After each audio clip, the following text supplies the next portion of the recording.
Okay. And Pantheon. Yes. Welcome to the Pantheon of M. I am your host, Ray. And I'm Evie. And today's episode, we're talking about Captain America 1990. Stars Matt Salinger, Ronnie Cox, Yes. and Ned Beatty. So, for those who haven't seen it, you can watch it on YouTube for free.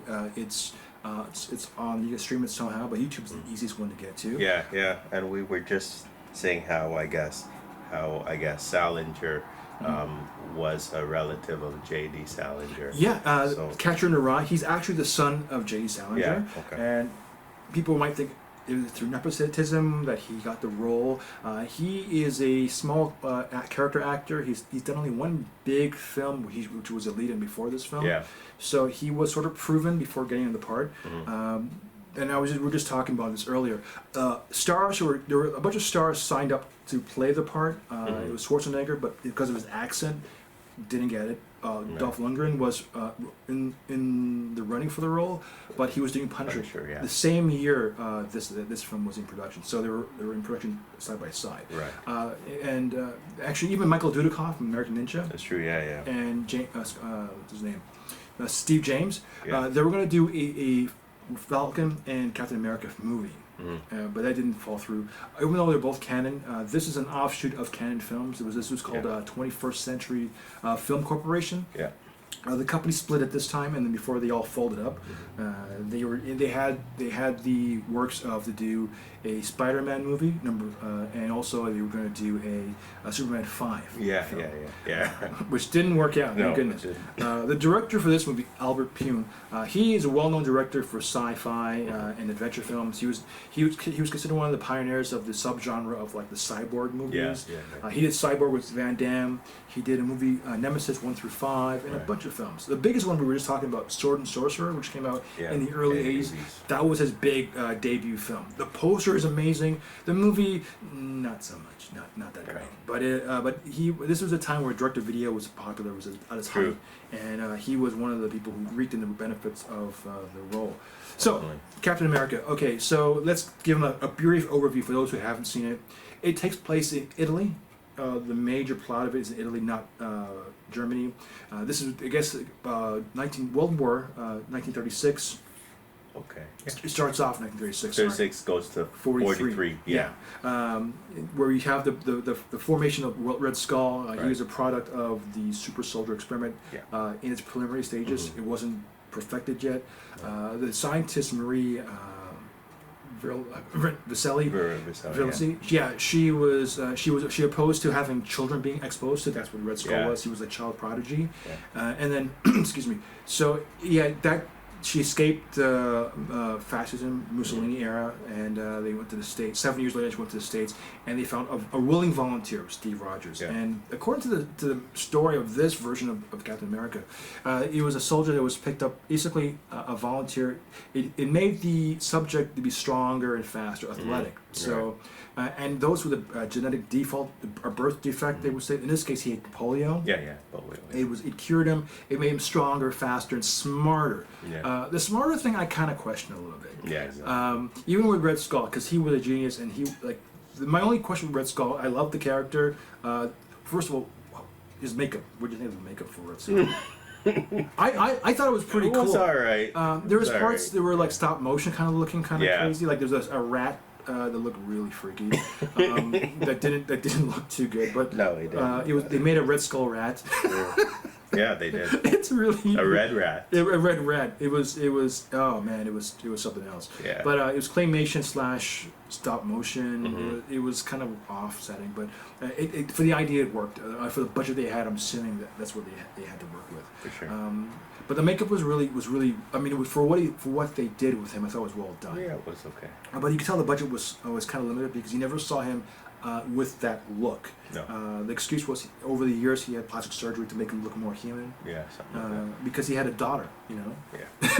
Yeah, that's Okay, yeah, whatever. and to make him look more. Yeah. So overall, I kind of enjoyed it. I thought the character was interesting. This is a Captain America who never really won a fight. Who was never part of any war. No. Because they stay true to the story where he stopped a miss. Well, let's start from the beginning. So he went to Italy. Yeah. or was it Germany? No, Germany went to Italy.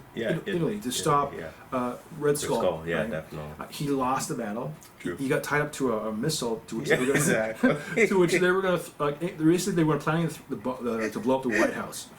With Theodore Roosevelt, who was the president at the time, and he's able to hit the rudder, kick the rudder down, so it deflects off the White House. Yeah. And in the process, this little boy, his name was Tom Kimball, Yeah. right, who later on became the president of the United States. Right. Yeah. Which we'll have to get into that later on. Yeah. And then of course when it deflects, it goes into the Alaska snow tundra, and he's 50 years he's in ice. Okay, the boy becomes the new president. And what's interesting about this. The relevancy of watching it now is that the idea of plastics being taken off the global market being pollutionized. Yeah. They're signing a bill, like there's a carbon tax right now that's going on. But one of the things like here in Canada, the big thing is in a couple of years they're going to get rid of all usable plastic or disposable plastics. That's going to be banned. Right. You know? So, and this was and to put in the context of when this came out, Exxon Valdez was the big thing, the oil spill. So this was sort of like the reply to that. So those who were very health conscious, like environmental conscious. Bush Senior was the president at the time, and that was a concern. There was one of the issues I think at the time of this film release. The big one of the big things were in the States was. Saving these owls from the lumberjacks. Yes. I don't know if you remember that story. Yeah, I do. Yeah. So that was one of the things that were going on, and so they wanted to make sure that this movie was a representation of that time. This was kind of like a Manchurian Candidate, where they wanted to control the president. Red Skull was, and so the whole plot was kidnap the president and try to save him. So that was the idea of it all. Don't want to give too much away. It's a quick read, a quick watch. It's like under 90 minutes. Maybe? Yeah, definitely. Hour 37 minutes. Yeah, it wasn't bad. I mean, it's Roger Corman-esque quality. The final fight scene I thought was kind of crazy because there's a piano on top of an Italian castle. Yeah, right? exactly. And it's out in the open. So, I'm pretty sure it rains in Italy. So it was okay. It was good. Like, I mean, you have the idea of nuclear dirty bombs as like you have your tropes True. of what the villains will do. Overall, I liked it. The female character, her name was it was Bernie, and the daughter was Sharon, and Sharon was the interest. So you can make the comparisons to Sharon Carter from the movie, from the MCU movie. And Bernie is an actual character that was in Captain America back in the 80s. Right. Yeah. It's a composite of both Agent Carter, Peggy Carter, as well as Bernadette Rosenthal, who was an actual character and also engaged the character of Captain America in the 80s. So those who are like hardcore fans of the movie, of this comic book series, will get something out of this. The Captain America First Adventure, when it got released onto DVD, they were promoting this movie in addition to that. So like, so when you were buying it, you could get a digital download of this movie, as well as the 70s version too with Rob Brown, which we'll probably do later on in the show. But overall, what's your thoughts of the film? It was alright. It was kind of, there to watch. If you're a big Captain American fan, you should. Yeah, I never was. I don't. Or just for something to do. there was something different to do. Exactly. I liked it in the sense that I wasn't a big fan. I was more of a fan of Wolverine, Spider-Man. I grew up with watching those. Even Batman was kind of something that I watched and gravitated to. Yeah. Captain America was always considered like the hero. Avengers, but like I never read the books necessarily. I mean, I followed the character, but it wasn't my strong suit. Speaking of suit, what would you think of the suit in practical terms?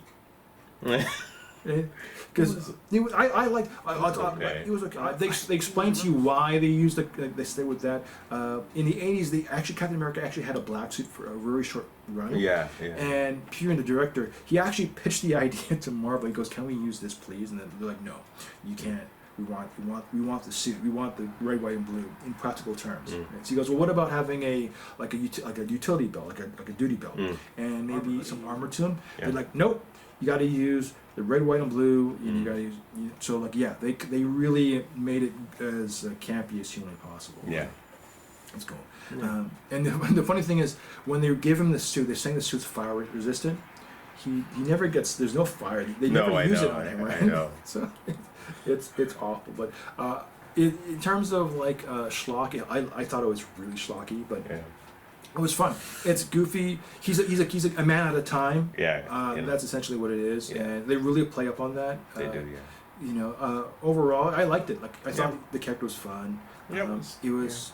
Yeah, don't look too hard into it. That's the thing. If you don't look too heavy into the story, you're gonna have a great time. Exactly. If you start to look at what's really going on and Turn your brain off. no, that's exactly it. I mean, even Sharon did all the major thinking, like she figured out where the Red Skull was. Exactly. You know, she spoke Italian. You know, It's so it's on YouTube. You can watch for free. You can stream it. You know, it's pretty decent. Exactly, bro.